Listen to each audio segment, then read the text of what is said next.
Bien, entonces recordarán que les comenté el día de ayer acerca del experimento de Faraday. Es decir, en este caso, Faraday lo que hizo es, así en pocas palabras, lo siguiente, con una figurita que de hecho ayer se las puse. Puso un toroide, es decir, una especie de dona, ¿sí?, de material de hierro. Aquí lo que hizo es colocar un bobinado y en este lado colocó otro bobinado.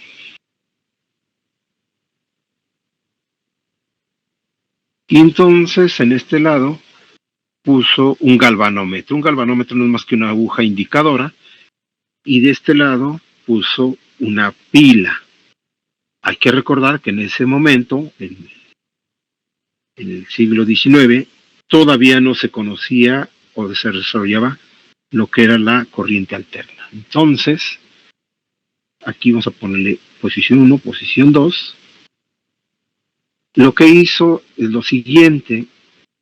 Voy a poner aquí el galvanómetro en una figura más grande,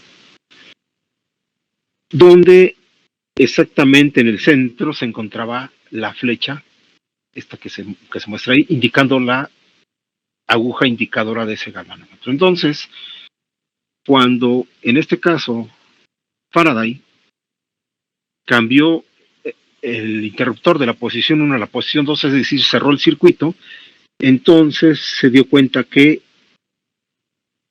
la aguja indicadora de ese galvanómetro momentáneamente se movió hacia la derecha, por ejemplo en este caso, y aunque dejó la batería conectada permanentemente, o la pila, inmediatamente después de un cierto tiempo muy corto, la flecha volvió a su lugar de origen, que era ahí donde se encuentra la posición en color rojo. Y ya no pasaba nada. Entonces, al momento de que quitó la batería, la pila, es decir, el switch lo movió de la posición 2 a la posición 1, como está ahí en color verde, observó que ahora la punta indicadora del galvanómetro se desplazó en la misma proporción, pero ahora en sentido contrario, y también de forma inmediata se regresó a la posición inicial de cero. Es decir, esa posición inicial de cero es donde se ubica ahorita el color rojo.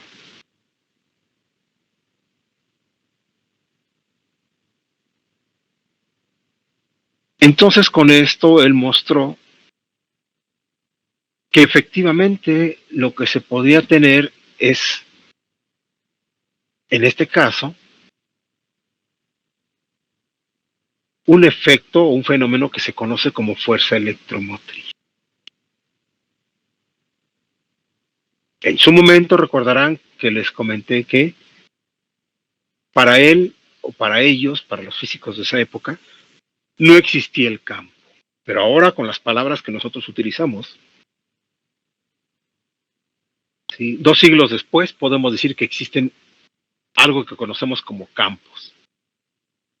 Y entonces, en términos de campo, hablando en este lenguaje, se puede decir que un campo magnético que varía con el tiempo produce una fuerza electromotriz, la cual nosotros ahora vamos a llamar, o nos vamos a referir a ella como FEM.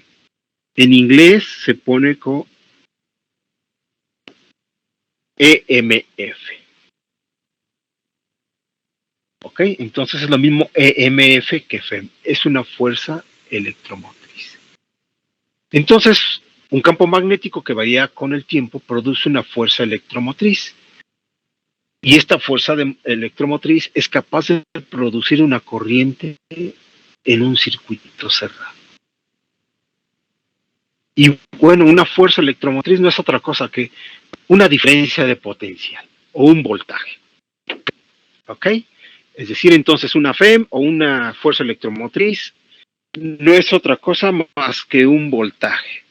Y a lo mejor ustedes ahorita me van a debatir y decir, bueno, ¿y por qué si es un voltaje no se le pone voltaje en vez de ponerle FEM F, por una sencilla razón. Cuando estuvimos viendo las condiciones estáticas, que les comenté ayer, campos estáticos, sabemos nosotros que una carga genera lo que conocemos como un campo potencial. Y si tenemos diferentes cargas, cada carga va a generar un campo potencial. Eso es lo que podemos concluir hasta ahorita. Lo que ya cerramos la semana pasada respecto al tema de lo que es todo electrostática. Y entonces cuando tenemos el desplazamiento de una carga hacia otra carga, lo que generamos es un trabajo que normalmente le llamamos potencial o diferencia de potencial. Aquí, ¿por qué le llamamos fuerza electromotriz y no diferencia de potencial de forma directa o voltaje? Porque si yo le llamo voltaje y al efecto anterior le llamo voltaje, entonces ustedes se van a desconcertar y decir, bueno, ¿y por qué a uno le llama voltaje y al voltaje es lo mismo? No, no es lo mismo. ¿Sí? Desde el punto de vista de la física, no es lo mismo. Aunque para nosotros sí decimos que es lo mismo, pero decimos que es lo mismo porque actualmente ustedes conocen que hay voltaje de corriente directa y voltaje de corriente alterna. Pero para la física simplemente existe lo que es la diferencia de potencial debido a las cargas y lo que es la fuerza electromotriz.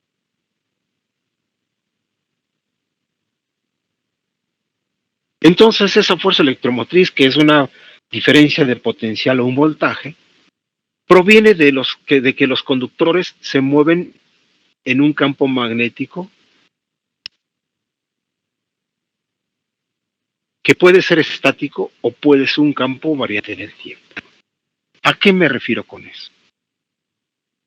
Bueno, pues si yo tengo, imagínense que aquí tengo lo que les dibujé la vez pasada, un imán.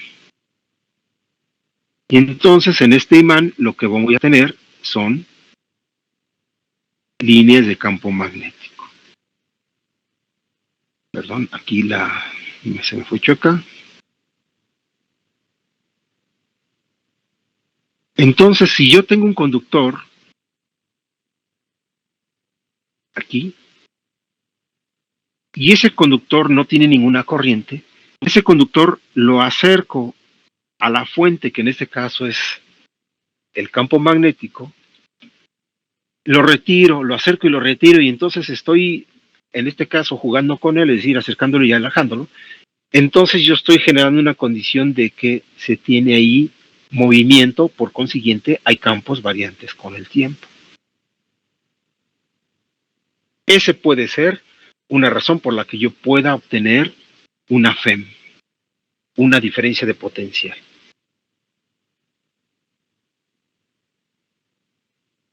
Por eso se conoce como FEM. ¿Sí? ¿Por qué razón? Porque es una fuerza electromotriz. Quiere decir que electro viene de eléctrico y motriz de movimiento. ¿Qué otra cosa puedo hacer? Bueno, pues en vez de que se quede fijo el imán, que es la fuente de fuerza, y se mueva, en este caso, el alambre, yo lo que puedo hacer es mantener fijo el alambre y mover el imán, acercarlo y alejarlo. Y al hacer eso, basándose en lo que fue el experimento de la ley de Faraday, se puede obtener una fuerza electromotriz. Nuevamente, para que sea electromotriz, el campo tuvo que tener movimiento, por eso se llama FEM. De ahí la diferencia entre lo que es una fuerza electromotriz y un campo potencial. ¿Sí lo ven claro? ¿Sí me expliqué?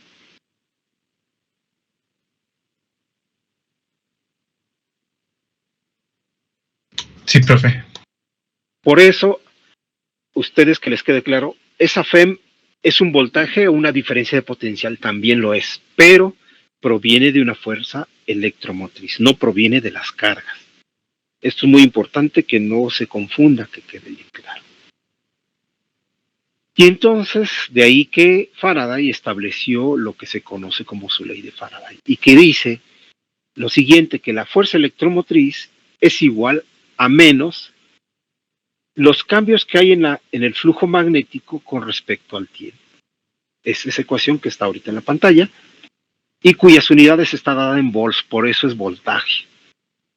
Y ese signo menos que aparece ahí antes de la derivada indica que la FEM tiene una dirección tal que produce una corriente cuyo flujo de esta corriente, si se suma a la corriente de un circuito, pues esta corriente restaría un valor a esa corriente total de ese circuito. Por eso lleva ese signo menos. Y además ese flujo hay que recordar que implica lo que es una trayectoria cerrada, como en el caso de estas líneas que están conectadas, dibujadas, perdón, en color azul, y que no tiene que ser forzosamente una superficie metálica, sino que es simplemente una superficie o una trayectoria, mejor dicho, cerrada, imaginaria. Eso es lo que nos dice la ley de Faraday. Entonces, lo que nosotros queremos es que la derivada parcial de esto sea diferente de cero. ¿Cuándo nos va a dar cero esa derivada parcial?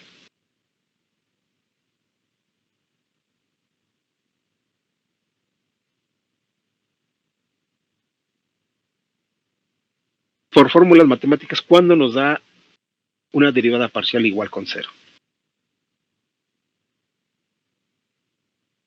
Cuando es una constante. Claro, cuando dice que esa variable, porque ya dejaría de ser variable, ¿verdad? Sino cuando esa cantidad es constante. Eso significa que si el flujo es constante, entonces la derivada parcial da cero y por consiguiente no tenemos FEM.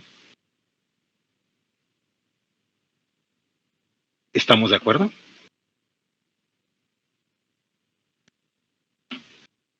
Sí, profe.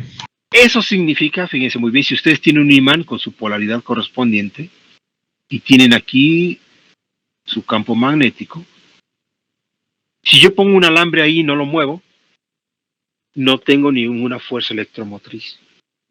Es decir, no hay ningún voltaje asociado a esta. O a este, mejor dicho. ¿Por qué? Porque el flujo que tengo aquí es constante y la derivada de un flujo constante me da cero. Por consiguiente, la FEM vale cero. ¿Sí queda claro? Sí, profe. Bien, entonces, para que la derivada parcial del flujo con respecto al tiempo sea diferente de cero, esto lo puedo lograr con tres acciones. La primera, que el flujo que cambia esté en este caso, que el flujo esté cambiando con el tiempo.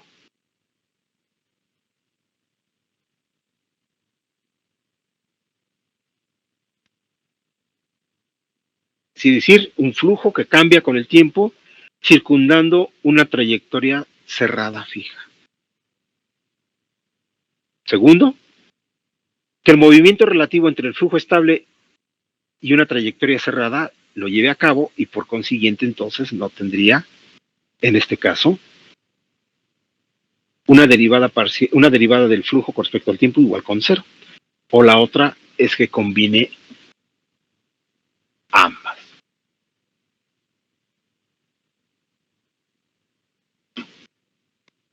Entonces, ¿eso qué significa? Exactamente lo que acabo de explicar hace un momento. Que si yo tengo aquí el imán norte-sur y yo tengo aquí el conductor, yo lo puedo ir acercando, ya sea que mantenga fijo el imán y acerque y aleje el conductor, o la otra es que fije el conductor y aleje y acerque el imán. O la otra es que los dos los mueva, ninguno de los dos quede fijo. Esas son las tres condiciones con las que yo obtengo la característica que la derivada del flujo con respecto al tiempo sea diferente de cero. ¿Para qué quiero que sea diferente de cero? Para que yo pueda tener una fuerza electromotriz, una FEM, una diferencia potencial o como comúnmente lo conocen como voltaje.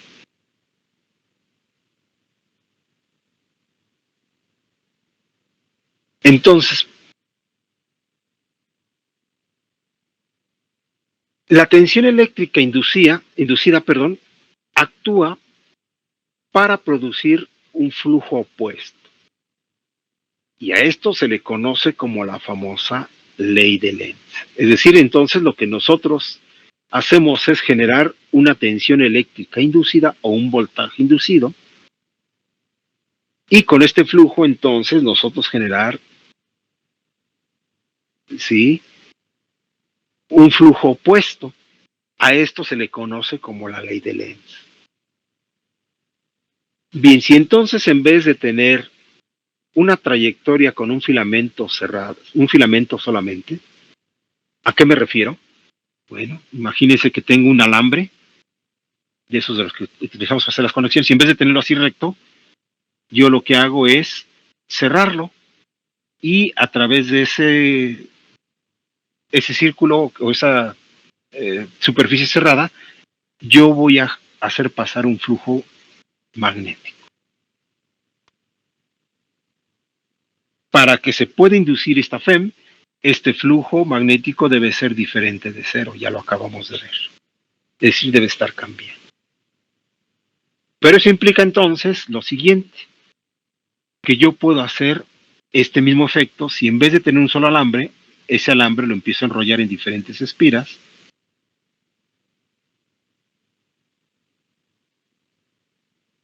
Y entonces puedo poner aquí un imán, el cual va a tener aquí, bueno, lo voy a poner con otro color para que quede más claro, más entendible o mejor visualizado.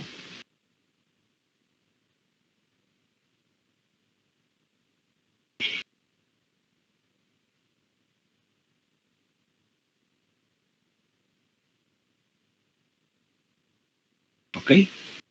Pero si yo hago eso, si yo no muevo el imán, no muevo en este caso el alambre enrollado, donde ese alambre enrollado voy a tener cierto número de vueltas, donde ese número de vueltas va a estar dado por n, ¿sí?, la FEM va a ser 0.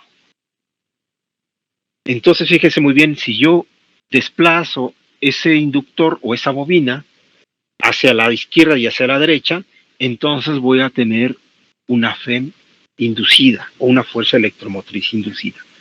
Y que entre más número de espiras tenga, esta n corresponde al número de espiras, la fuerza electromotriz inducida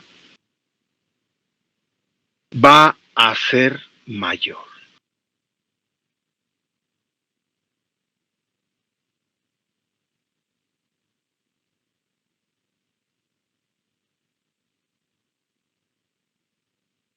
Entonces a mí me conviene tener, en este caso, un alambre que se encuentre enrollado con muchas espiras para que yo pueda tener mucho mayor diferencia de potencial o mucha mayor fuerza electromotriz.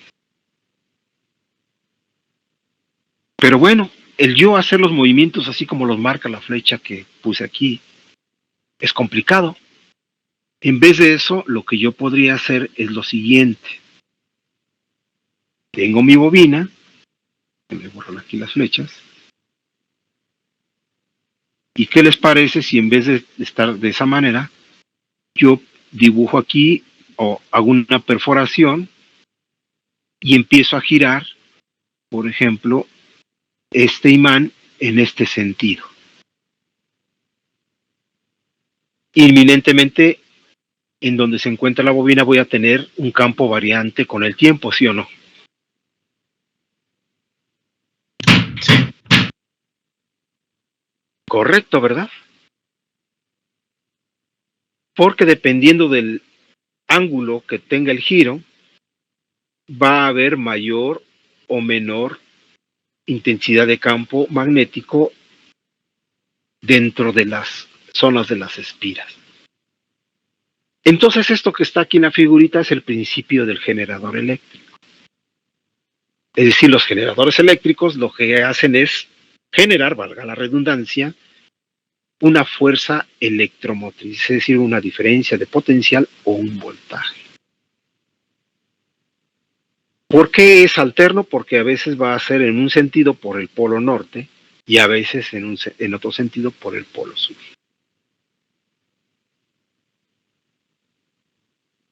Entonces aquí voy a hacer un pequeño paréntesis para hacerles unos comentarios que espero que ustedes lo tomen con bastante conciencia.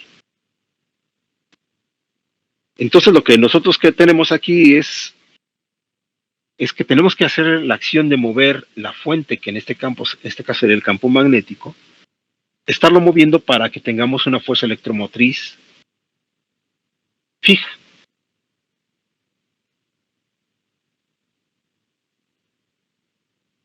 Por ejemplo, en el tomacorrientes de su casa hay 120 volts de corriente alterna, ¿verdad?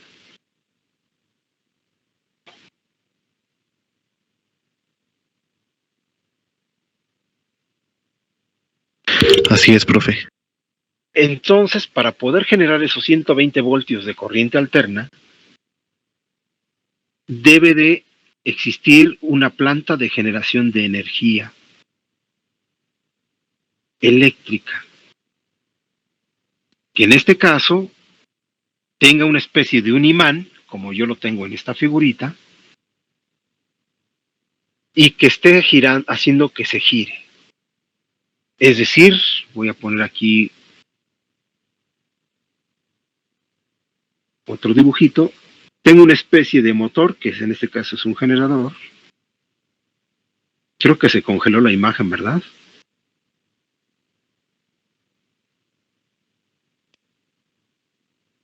Sí, profe, ya no puedo Sí, profe. Sí, se está, a ver, déjame cambiar de página a ver si la actualiza, porque estoy yo dibujando y no está apareciendo lo que yo estoy dibujando, lo que veo.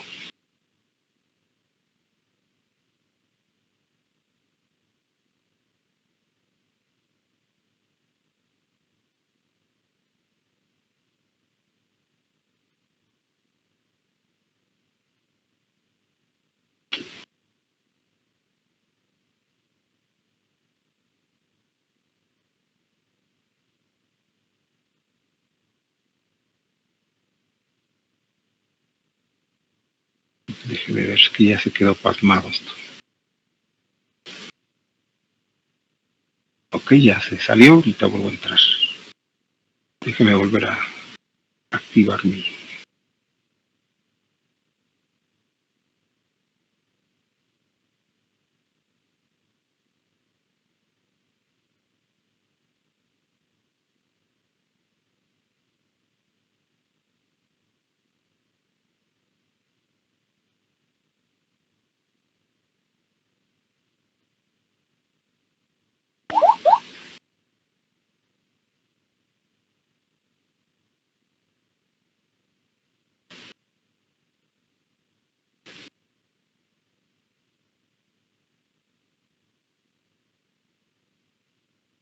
Permítame segundos, permítame segundos.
Bien, voy a reiniciar mi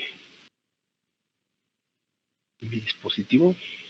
Denme un segundito para que pueda seguir dibujando y explicándoles.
Bien, creo que ya volvió.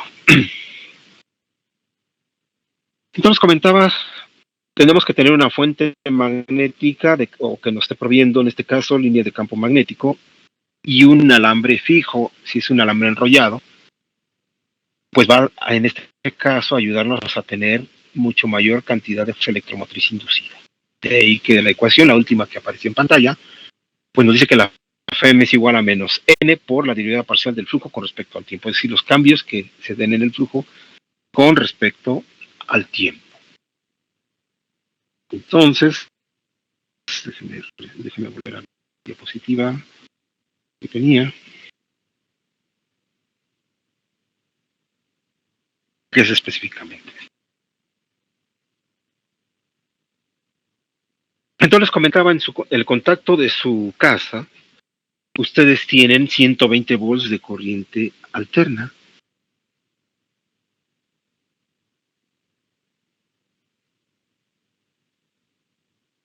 Y tienen 120 volts.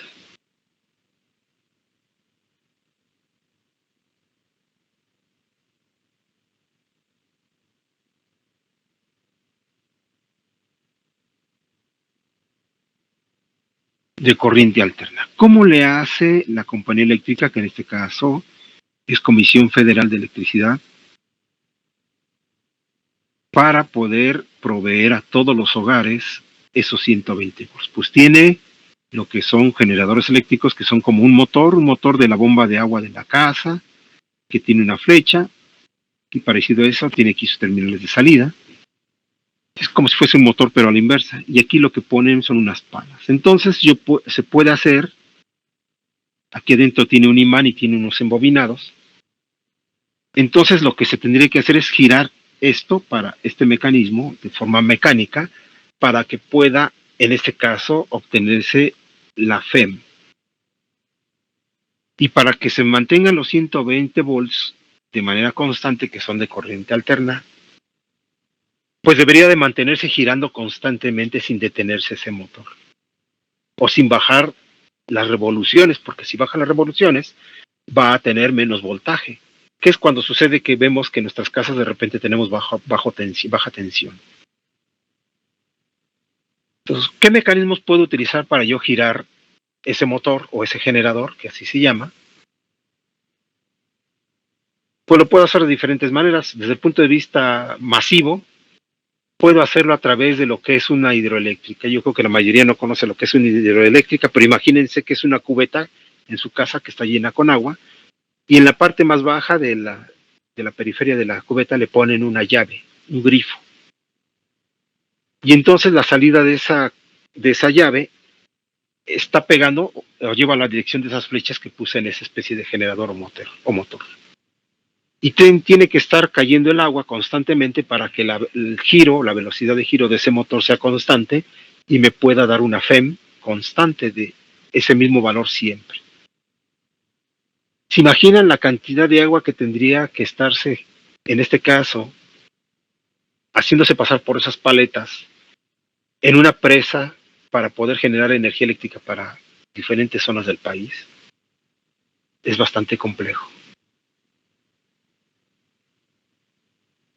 ¿Cómo le hace la Comisión Federal de Electricidad? Tiene modelos matemáticos que tratan de predecir cuánto consumo eléctrico va a haber más tarde, a partir de las 6:30 o 7 de la tarde. Porque si no es el cálculo correcto, el generador va a girar tal vez a menos revoluciones y les va a llegar menos electricidad a sus contactos de sus hogares. Y todo el mundo vamos a reclamar.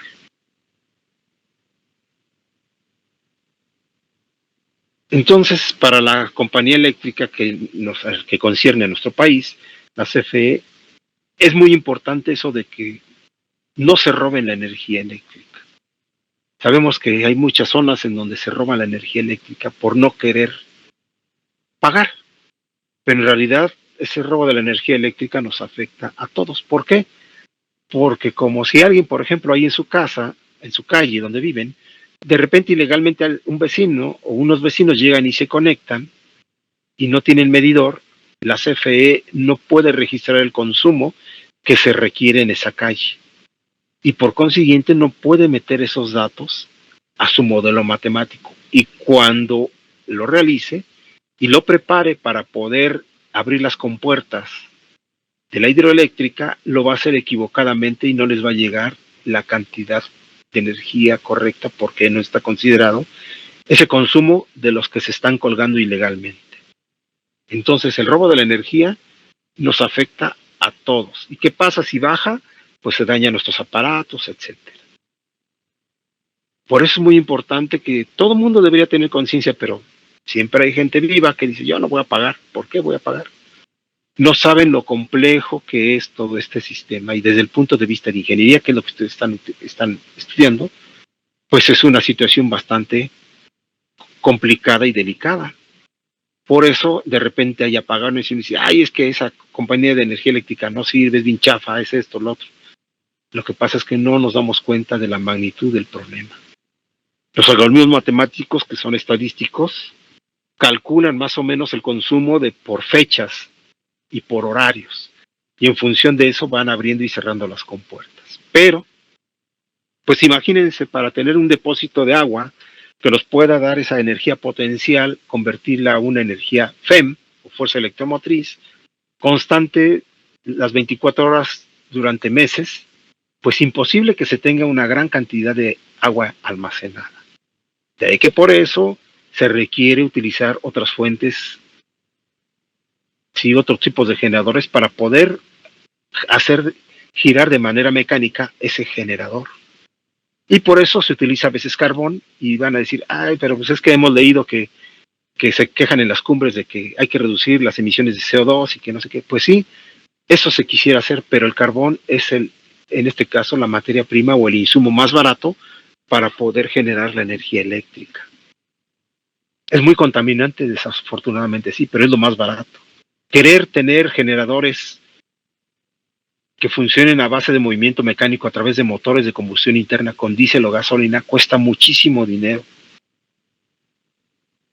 O la otra opción es hacerlo con generadores de gas, o que le llaman de ciclo combinado, a veces de gas con carbón, o de gas con diésel, o de gas con lo que es las plantas hidroeléctricas. Con esto espero que se den cuenta del dimensionamiento de la problemática tan grande que se tiene y que no es tan sencilla y que ahorita vemos, al menos veo y luego me da risa ver cómo el gobierno con los empresarios se está dando de jaloneos de que la reforma eléctrica, el otro, y digo, es que creo que no entienden al gobierno de que esto es muy complicado. Imagine que en sus manos estuviera ustedes calcular todo eso para darle energía a todo mundo y que no le reclamen. No es tan sencillo. Pues el gobierno sabe la problemática, pero pues los demás no. Y simplemente se estará ahí jaloneándose. Pero bueno, ya es cuestión de grilla. ¿Por qué se utiliza el carbón? Porque es más barato. Si utilizamos otro medio para poder mover ese generador, nos costaría la electricidad muy cara. Muy cara relativamente, porque pues es muy costoso el generar energía eléctrica para todos. ¿Sí? Sin embargo, lo que pagamos es muy barato. Aunque digan, pues es que se paga 200, 300 pesos, 500, etc. Sigue siendo muy barata. Si el gobierno no nos proviera de esa electricidad y ustedes tuviesen que hacer su sistema para generar su propia energía eléctrica, tendrían que invertir miles o decenas de miles de pesos. Mucho dinero. Muchísimo dinero. Y solamente así se darían cuenta del valor que tiene la electricidad. Y por esa razón hay que tomar conciencia porque, imagínense ahorita, por la hora del día tal vez tienen pocas cosas encendidas ahí en su casa. Pero ¿qué pasa cuando son ya las horas en que se oscurece? A veces no estamos en una habitación y dejamos encendida la bombilla o la lámpara. O tenemos toda la casa encendida, encendemos la tele, encendemos la plancha, la licuadora, todo. Y todas esas cargas que estamos conectando a la red de distribución eléctrica, pues la CFE más o menos deja un margen por todas esas causas. Pero ¿qué pasa si a alguien se le ocurre soldar con su cautín que tiene ahí de electrónica o con una soldadora eléctrica porque hace herrería? ¿Sí? O ponen un calentador eléctrico ahorita que hace mucho frío, o pone el calentador y la plancha. Entonces todo eso es carga extra para el modelo matemático que tenía la CFE para poder proveer.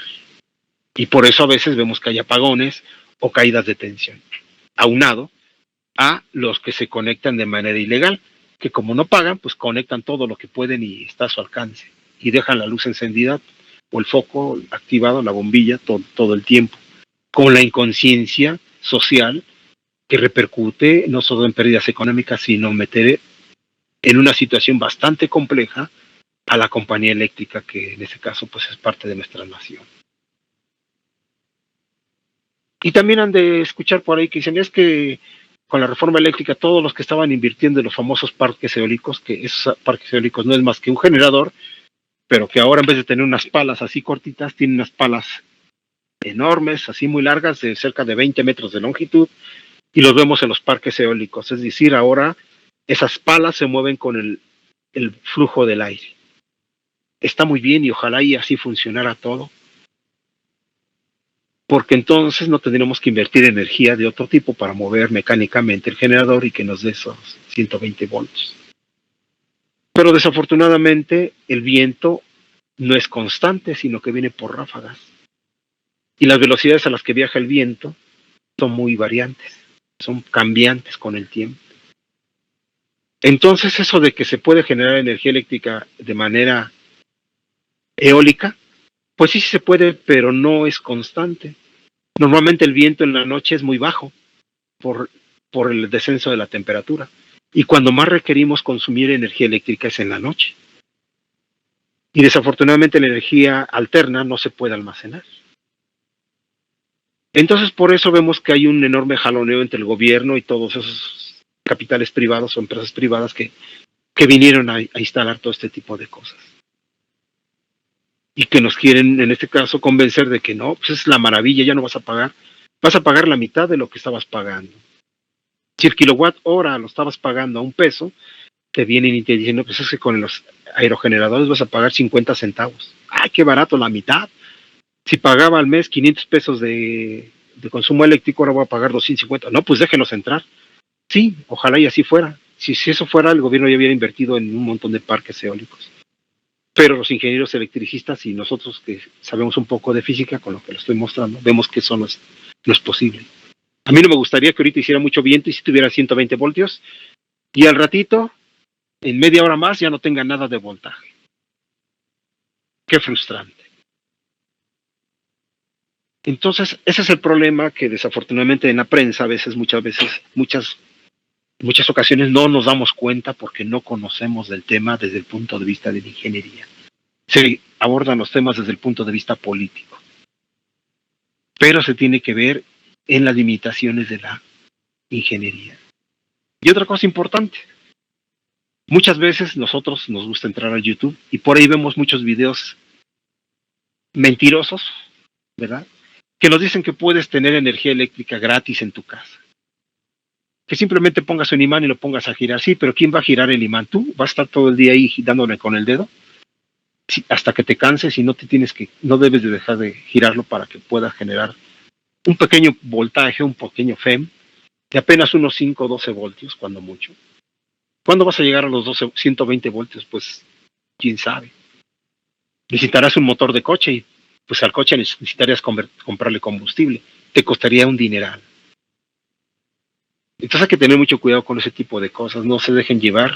Muchos ahí, yo he visto en el YouTube, que les mienten diciendo, pues que pon esto aquí, ya tienes energía gratis y les ponen una lamparita o un LED que apenas si requiere 1.5 voltios para iluminar y ya con eso los engañan. Y le dicen, no, pues ya tienes energía gratis para toda tu vida. Pues sí, pero con 1.5 o 3 voltios es fácil de alcanzarlos a obtener.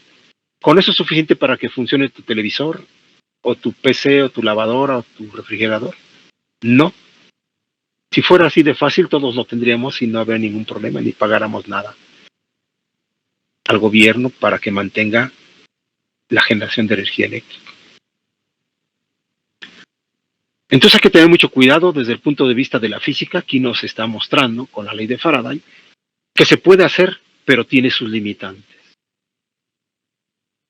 Está ahora la energía alternativa de lo que son los paneles fotovoltaicos con celdas solares. Igual tiene sus ventajas y sus desventajas. La desventaja que tienen una baja eficiencia. La ventaja es que pueden captar energía y convertirla en pequeñas corrientes y cargar baterías, pero la desventaja es que para que puedan tener 120 voltios las 24 horas del día necesitan una inversión muy fuerte.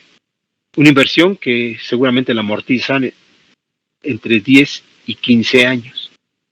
Y si hacen el cálculo de cuánto invierten en 15 años y cuánto gastan de energía eléctrica utilizando la red eléctrica, van a ver que la diferencia en ahorro es de 100 o 200 pesos.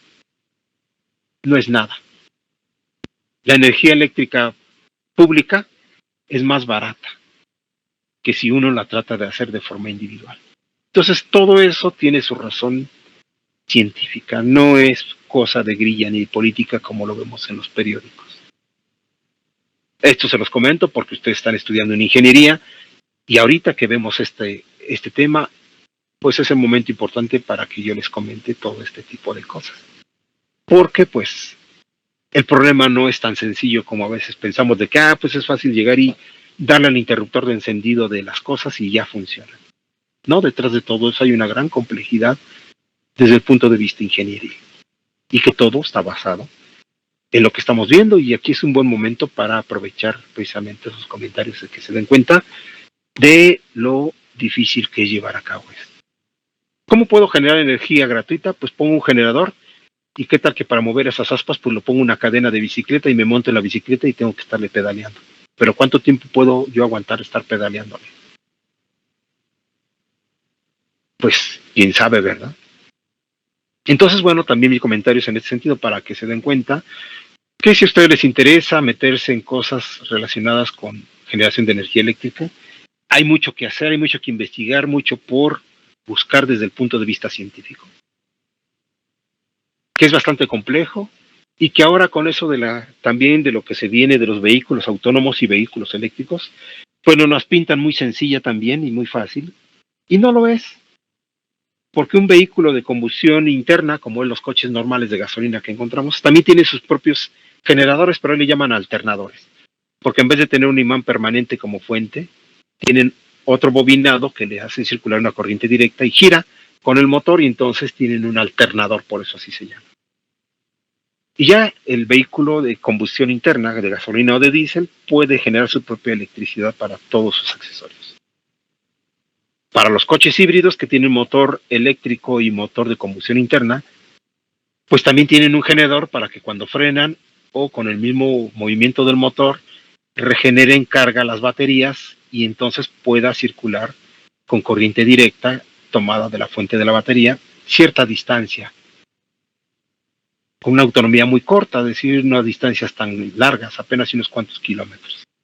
Y los vehículos eléctricos que nos están metiendo en la mente de que ya todo el mundo queremos tener vehículos eléctricos porque eso implica que ya no voy a ir a la gasolinera a dejar ahí mi dinero, pues también es en este caso algo que no es del todo cierto. Los vehículos eléctricos no son de nuestras generaciones, se inventaron y de hecho se quisieron desarrollar desde los años 50 y 60, basados en todo esto que estamos viendo, y se descubre de que no es tan sencillo el poder tener un vehículo que sea 100% eléctrico. Cuestan un dineral, todavía no podemos acceder a ello porque la tecnología todavía no nos permite tener que abatir todas esas complicaciones que se tienen. Tendríamos que tener baterías, sistemas de almacenamiento muy grandes, muy pesados, y el vehículo tendría que arrastrar más peso, consumir más, y eso se vuelve una bola de nieve. No es tan sencillo. Ahora pensamos hasta en vehículos que por voz le digamos, quiero ir a Decime Zacatenco, y solito con el GPS nos lleve y nosotros, en vez de tener asientos, tenga una cama, ¿verdad? Y nos vayamos dormidos hasta la escuela. Pues son sueños que tenemos y que quisiéramos hacer, y que se está trabajando para ello, pero sigue siendo un problema de cuestiones de energía eléctrica. Todo el mundo piensa que compra un vehículo eléctrico y ya lo enchufas ahí en el contacto de tu casa y ya se va a cargar y no vas a gastar nada de combustible. No, pues no vas a gastar gasolina, pero vas a gastar un montón de consumo de electricidad, porque necesita de 8 a 16 horas para poder cargarse la batería al 100%, para que te dure unos cuantos kilómetros. Entonces todo eso, hay mucho por hacer, hay mucho por investigar. Por eso es que un ingeniero en comunicaciones electrónica, quien hace diseño electrónico, debe de pensar siempre en que la electrónica asociada a su circuito, es decir, el voltaje y la corriente que maneje, sea de bajo consumo para que no se haga costoso el operarlo, el comprar muchas baterías o pilas o fuentes de alimentación para que pueda operar de manera apropiada. Ese por un lado. Y por un otro lado, desde nuestras casas, podemos contribuir a evitar contaminación y a evitar desperdicio de recursos, y sobre todo ayudar a la compañía eléctrica, pues del gobierno, a que eso no se desperdicie tanta energía eléctrica, no dejar las bombillas encendidas, ni los calentadores, ni los aires acondicionados, ni los ventiladores, ni la radio, ni la tele, si no la están viendo o usando. Porque eso, pues es desperdiciar, generar energía eléctrica para que nadie la use de manera apropiada. Espero que con eso quede claro y quede conciencia de la problemática que implica todo este tipo de... No sé si alguien tenga algún comentario. algún comentario, una observación, algo al respecto, algo que no esté de acuerdo. Todo es válido. ¿No? Sino para continuar. De mi parte no, profe. No, profe, todo bien. Ok, gracias por contestar. Entonces, continuando.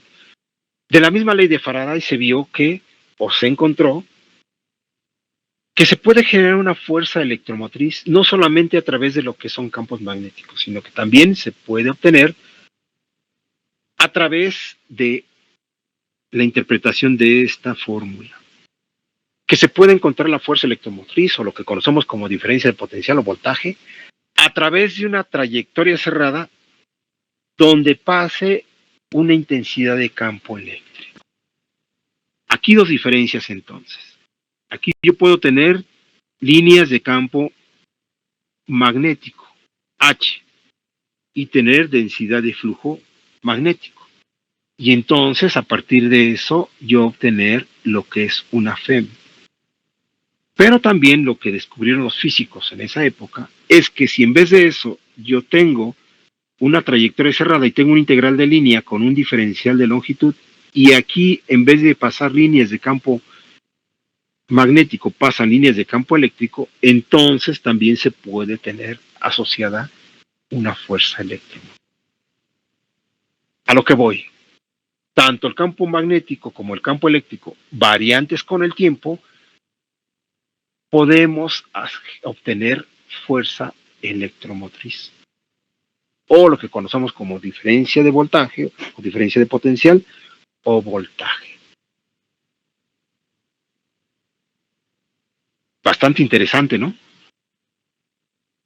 Entonces, aquí lo podemos relacionar juntas, donde vemos que la fuerza electromotriz lo podemos obtener a través de una fuente de campo eléctrico, integrando a través de diferenciales de longitud, o a través de campo magnético, considerando superficies y considerando densidad de flujo magnético. En donde si utilizamos la mano derecha para ver, en este caso, la trayectoria de los vectores que nos indican los flujos, ¿sí? El dedo pulgar de la mano derecha nos estaría indicando la dirección de ds. Y una densidad de flujo en la dirección de ds, denotada por el dedo pulgar, ¿sí?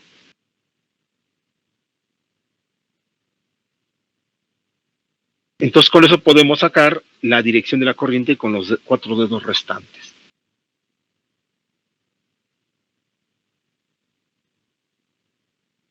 Entonces, lo que nos dice esta ecuación, que una densidad de flujo magnético en la dirección de ds, dada por el pulgar de la mano derecha, que aumenta con el tiempo, ¿sí? Produce un valor promedio de una intensidad de campo eléctrico, que es opuesto, porque tenemos aquí a un signo menos, a la dirección positiva que se recorre en esta trayectoria cerrada, que va a ser el de L. Un poquito complicado para tratar de entender, pero pues poco a poco con la práctica ustedes lo irán comprendiendo.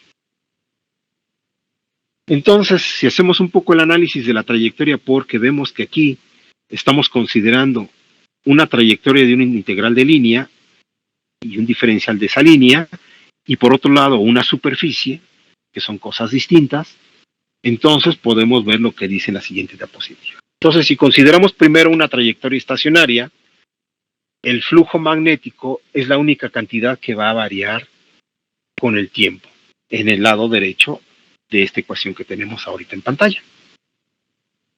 Así que es B.ds.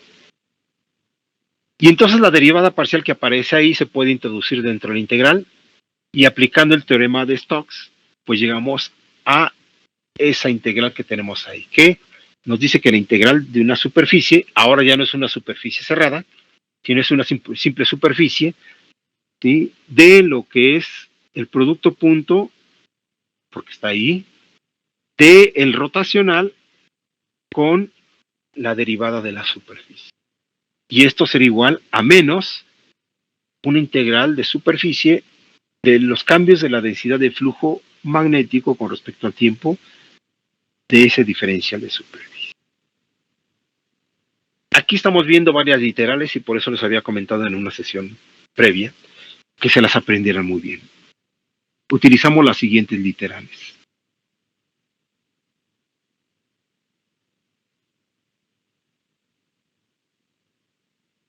Las que están en la parte superior corresponden a campo eléctrico.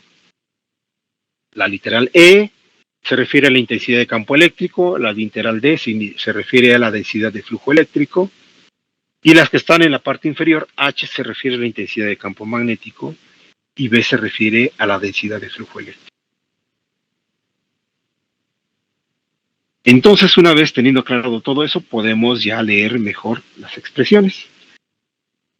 Podemos entonces anular de aquí lo que son las integrales y también podemos anular lo que son los diferenciales. De tal manera que de la ecuación nos quedaría simplemente que el rotacional de la intensidad de campo eléctrico es igual a menos los cambios que hay del flujo magnético con respecto al tiempo.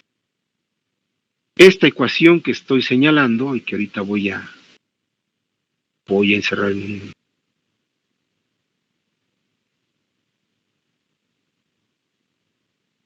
un rectángulo, corresponde a una de las 4 ecuaciones de Maxwell.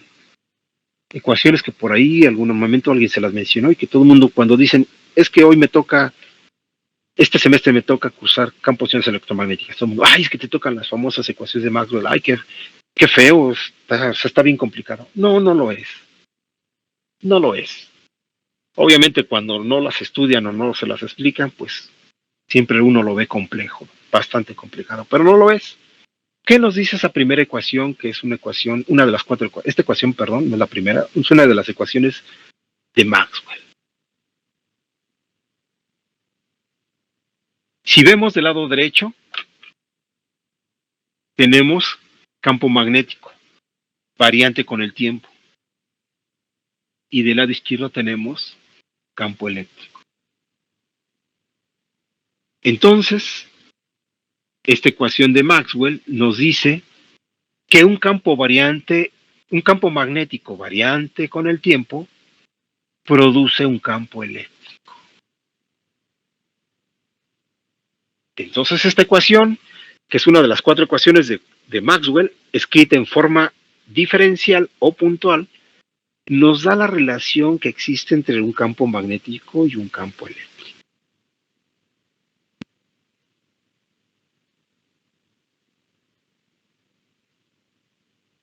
Eso es lo que nos dice esa ecuación famosa de Maxwell. La relación que existe o la interacción que existe entre el campo magnético y el campo eléctrico. Obviamente del lado derecho tenemos los cambios que hay de la densidad de flujo eléctrico con respecto al tiempo y nos va a resultar en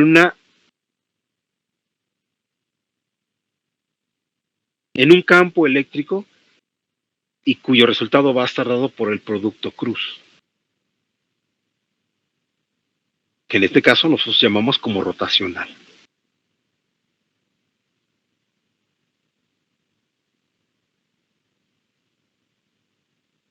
Ok. Entonces apúntenle por ahí, esta es una de las 4 ecuaciones de Maxwell, las ecuaciones de Maxwell. Y sabemos del pasado, de cuando vimos las condiciones electrostáticas, que la divergencia, que es lo que tenemos aquí, de la intensidad de campo eléctrico con respecto al diferencial de longitud en una superficie cerrada va a ser igual con 0 si es que B, o la densidad de flujo, en este caso magnético, no es función del tiempo, es decir, si es constante. ¿Cuánto es la derivada de una constante?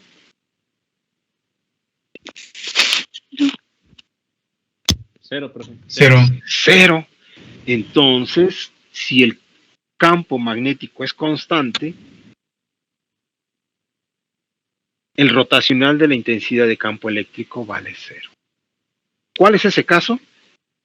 El siguiente, donde yo tengo un imán con su respectiva polaridad y de repente pongo aquí una X y aquí están las líneas de campo magnético, bueno, obviamente cerradas y bien hechas. Si ese imán está fijo, entonces en este punto que está aquí, B vale 0, por consiguiente no tengo una intensidad de campo eléctrico generado o asociado.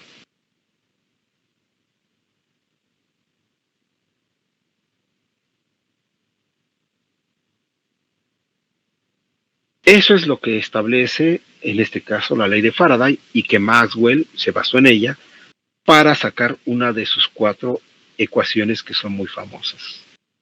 Y vuelvo a comentar, pues esto se refiere a las ecuaciones de Maxwell en forma diferencial o de manera puntual.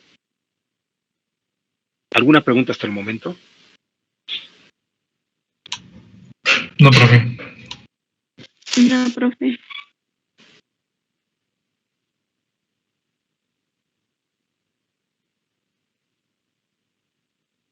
Bien, eso respecto a la FEM. Entonces recuerden, apúntenle por ahí, que no se les olvide, pues nunca, porque yo espero que sigan en esta carrera y terminen satisfactoriamente como futuros ingenieros en comunicaciones electrónicas, que aunque se diga que es una diferencia de potencial a un voltaje, los orígenes de este voltaje es distinto a como lo vimos en la condición electrostática, a como se está viendo ahora con campos variantes con el tiempo. Muy bien, hasta ahorita lo que hemos visto es todo relacionado con potencial o FEM o diferencia de potencial o voltaje. Pero ¿qué pasa con respecto a la corriente? Porque todavía en la sesión de ayer vimos algo de magnetostática, de qué es lo que pasaba cuando tenemos, en este caso, una corriente y un campo magnético. Bien, recordando que el rotacional de la intensidad de campo eléctrico nos resulta con J. J es la densidad de corriente. Sabemos que si nosotros aplicamos el producto punto con el operador Nabla, ¿alguien recuerda qué es esa operación?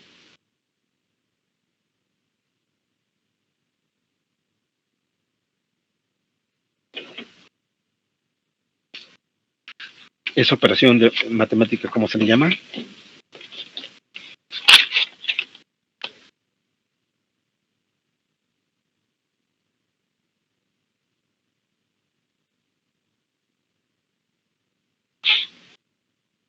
¿Puedes repetir cuál, profe? Esa que está ahorita ahí en pantalla.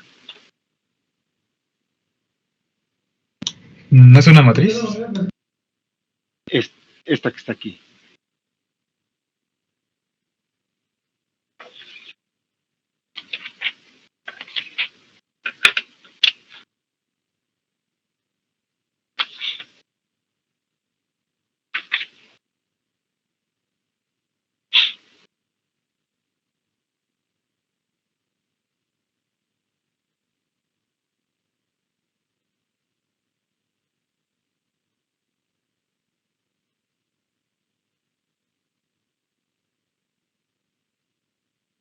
El producto punto de, en este caso, tenemos del rotacional. Sería calcular una divergencia, ¿no? La divergencia del rotacional, pues es 0.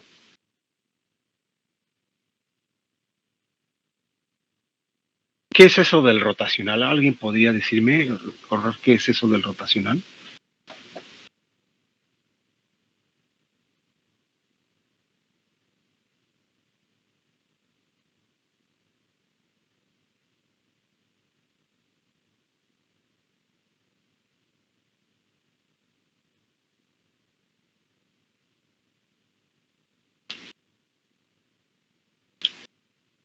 Ya se les olvidó. ¿No tiene que ver con las derivadas parciales, profe? Sí, matemáticamente, pero ¿qué en palabras qué significa? Porque tenemos que tener bien claro qué significa en palabras, ¿no? Matemáticamente hay que sacar un determinante de las derivadas parciales, etcétera, de las componentes. Pero físicamente, o sea, para aquellos que somos barcos en matemáticas como yo, ¿qué significa? Profesor, ¿Sí? Dime. ¿Era el incremento de la intensidad del campo magnético? No, ese es el gradiente. Recuerdo, creo que con un ejemplo que nos había puesto, tiene que ver con un giro. Así es, tiene que ver con un giro.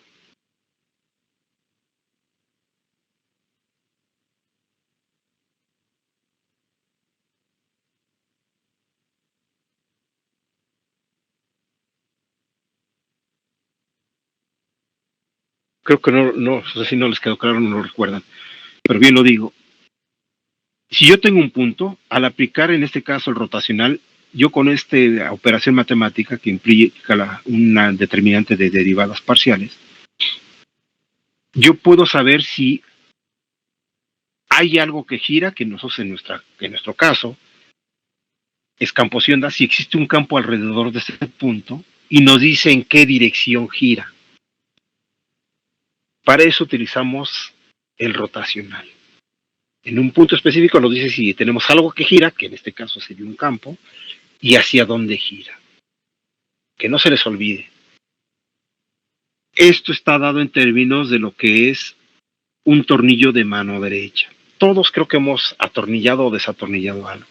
Si esa es la cabeza de un tornillo de cabeza plana, si yo giro en sentido a las manecillas del reloj, el tornillo se estaría metiendo a la pantalla que ustedes están viendo ahora, ¿sí o no? Sí, así es. Sí, profe. Sí, sí, sí. Y si yo los giro en sentido antihorario, entonces el tornillo se desplaza hacia la cara de ustedes. Sale de la pantalla hacia ustedes, ¿estamos de acuerdo?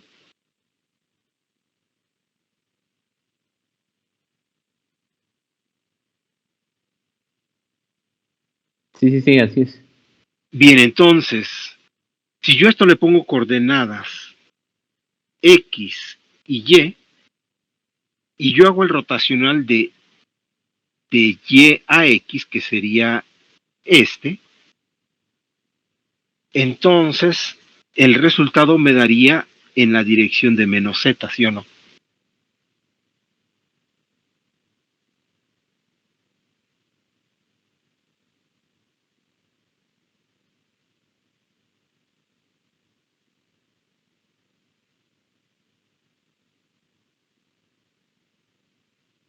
Profe, vuelve a explicar esa parte, es que no lo entiendo. Si tú haces el producto cruz, es decir, el rotacional de la componente de la dirección de Y a la dirección de X, por el movimiento del tornillo que estoy aquí asimilando, quiere decir que la componente del desplazamiento se da hacia el eje Z negativo, porque Z positivo estaría hacia la cara de ustedes, aquí en este puntito estaría Z, y Z negativo estaría hacia adentro de la pantalla, ¿estamos de acuerdo? Sí. Entonces, el hecho de hacerle el rotacional de Y a X, perdón, de Y a X, entonces me resulta con un desplazamiento hacia menos Z.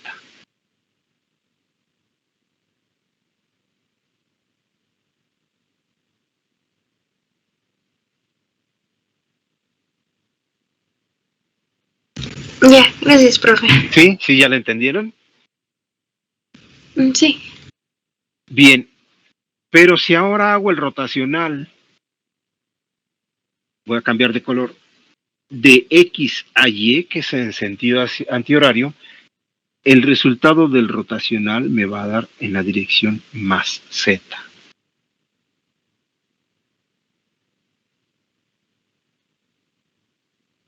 Por eso hay que tener mucho cuidado cuando hacen la operación de rotacional. No es lo mismo sacar el rotacional de Y a X que el rotacional de X a Y.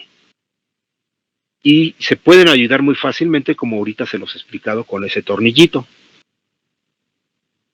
Es como da la resultante del producto cruz a la hora de hacer el determinante. Claro, hay que sacar la derivada parcial, pero aquí lo importante es la dirección que está tomando. ¿Vale?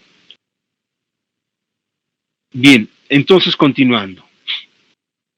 Esto es la divergencia y sabemos que los campos magnéticos no divergen. ¿Por qué? Pues porque si yo tengo aquí una corriente y asociado un campo magnético aquí, es decir, esta línea no se va por allá, ¿verdad? No diverge. sino al contrario, converge. Por lo tanto, esto es cierto. La divergencia del rotacional de la intensidad de campo magnético se puede decir que es cero. Esto implica que para sacar la divergencia de la ecuación del lado izquierdo, pues tengo que sacar la divergencia de la ecuación del lado derecho. Entonces me quedaría del lado derecho la divergencia de la densidad de corriente. Pero la divergencia de la densidad de corriente, a partir de una condición que se conoce, la condición de continuidad, resulta que la divergencia de la densidad de corriente es igual a menos los cambios que hay en la derivada de la densidad de carga volumétrica con respecto al tiempo. Y entonces, para que la divergencia de la corriente se vuelva a cero, se tiene que cumplir que la derivada parcial de la densidad de carga volumétrica con respecto al tiempo tiene que ser cero.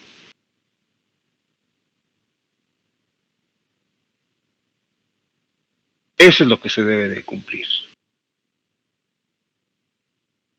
Es decir, que entonces si el valor de la densidad de carga volumétrica es constante, entonces tenemos la condición de cero y por lo tanto el rotacional de la densidad de la intensidad de campo magnético pues va a valer cero. Es así como se analiza estas ecuaciones que tenemos ahí.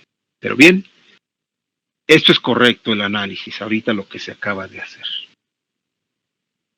Pero ¿qué pasa entonces con esa ecuación? Esa ecuación tiene que modificarse, tener una pequeña modificación. Y esa modificación se le incorpora un valor de K. ¿Por qué razón? Porque este resultado que acabamos de analizar ahorita solamente depende de los campos magnéticos. Y acabamos de ver por el desglose de la ecuación de Maxwell que también el campo magnético tiene una influencia del campo eléctrico. Y esa influencia del campo eléctrico está considerada, en esta literal K. Entonces, si hacemos lo mismo que hace un momento, al sacar la divergencia del rotacional de la intensidad de campo magnético, que nos resulta con cero, tendríamos que sacar la divergencia de la densidad de corriente y sumarle la divergencia. Aquí está mal, no es una vez, sino debe ser un operador nabla, para que sea la divergencia de esa literal K. Entonces nos quedaría que la divergencia de la densidad de corriente sería igual a la divergencia de K. Pero sabemos que esta vale la derivada parcial de la densidad de carga volumétrica con respecto al tiempo. Por consiguiente, eso es lo que vale la divergencia de K. Entonces, si quitamos las divergencias y ponemos sus valores correspondientes, llegamos a la ecuación que tenemos aquí abajo, que nos dice que el rotacional de la intensidad de campo eléctrico ahora va a resultarnos como la corriente más los cambios del flujo eléctrico que se presenten con respecto al tiempo. A este término que está aquí se le conoce como corriente de desplazamiento. Es decir, a la ecuación original, que era, en este caso, el rotacional de la intensidad de campo magnético igual a la densidad de corriente, se le ha agregado lo que es el efecto de ese campo eléctrico, porque ya vimos que hay una relación entre el campo eléctrico y el campo magnético. Y entonces, a esa corriente que sale por el campo eléctrico se le conoce como corriente de desplazamiento. ¿Y a qué se debe eso? Bueno, a lo siguiente, de una manera simple. Si nuevamente yo tengo aquí el imán, pero no lo quiero constante, sino que lo empiezo a girar y voy a tener un giro de esta manera, y por ejemplo yo tengo aquí un puntito, entonces en ese puntito yo puedo determinar el rotacional, que me va a resultar como una densidad de corriente, pero además ya vimos que este me va a generar un campo eléctrico. Lo acabamos de ver en la expresión que está aquí ahora en pantalla. ¿Por qué me va a generar un campo eléctrico? Porque se va a cumplir esto. Que voy a tener una densidad de flujo magnético cambiante en el tiempo. ¿Debido a quién? Pues debido al movimiento de este imán, ¿sí o no? En un cierto instante de tiempo aquí voy a tener un valor muy grande de n, debido a que n va a quedar exactamente enfrente, y luego se va a ir alejando y va a ir disminuyendo la intensidad o la densidad de flujo eléctrico, y luego va a cambiar de polaridad debido a la polaridad de este, del sur, y así sucesivamente. Entonces voy a tener aquí una componente de campo eléctrico que se va a estar considerando en términos de su densidad de flujo eléctrico. Por eso se asocia o se le agrega la derivada parcial de la densidad de flujo eléctrico con respecto al tiempo. Entonces, para campos variantes en el tiempo o con el tiempo, pues esto es válido. Hay otra forma de demostrarlo, como se muestra en esta diapositiva, donde sacamos la divergencia de K, pues sería la divergencia de la densidad de flujo eléctrico, y nos resulta lo mismo. Entonces llegamos exactamente a lo mismo, pero creo que la explicación anterior es mucho más sencilla de entender que esta. A fin de cuentas, lo que nos interesa saber es que, en este caso, el rotacional de la intensidad de campo magnético es igual a la densidad de corriente más la corriente de desplazamiento. Esta es la corriente de desplazamiento.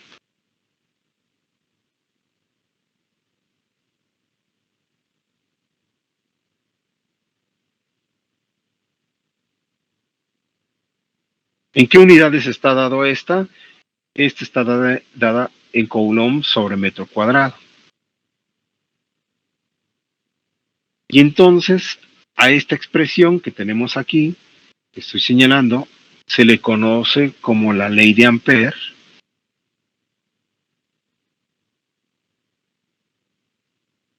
en su forma diferencial.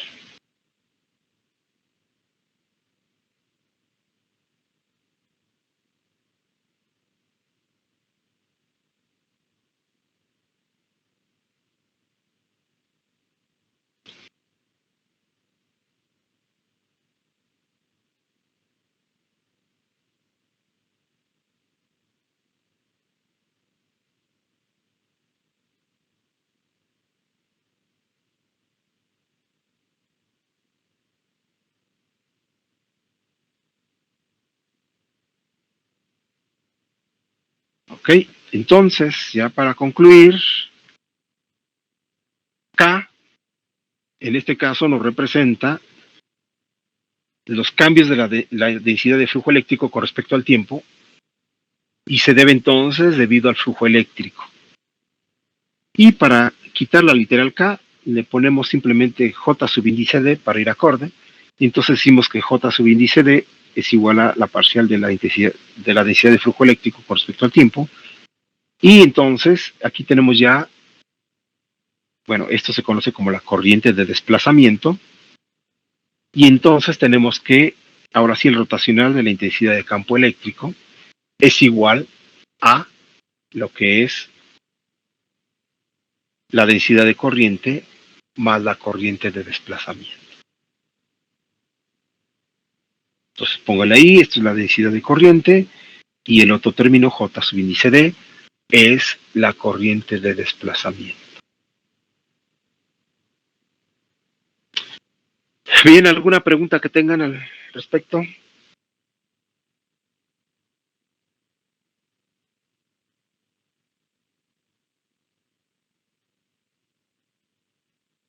No, profe. Espero que quede claro, ¿sí? Y que le estén tomando sabor a las cosas. Bastante interesante toda esta información. Bueno, pues se nos acaba el tiempo, entonces vamos a continuar con esto y vamos ya mañana a comentar, les voy a comentar cuáles son las famosas ecuaciones de Maxwell. Ya vimos 2 de ellas, faltan otras 2 que son muy fáciles de comprender, ¿sí?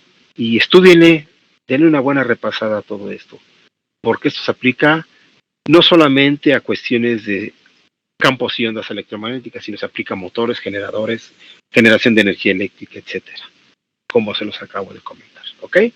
Bien, pues entonces, si no hay más preguntas, que tengan, o si no hay preguntas, que tengan muy buena tarde. Cuídense, continuamos el día de mañana. Igualmente, profe, gracias. Que tengan buenas tardes. Gracias.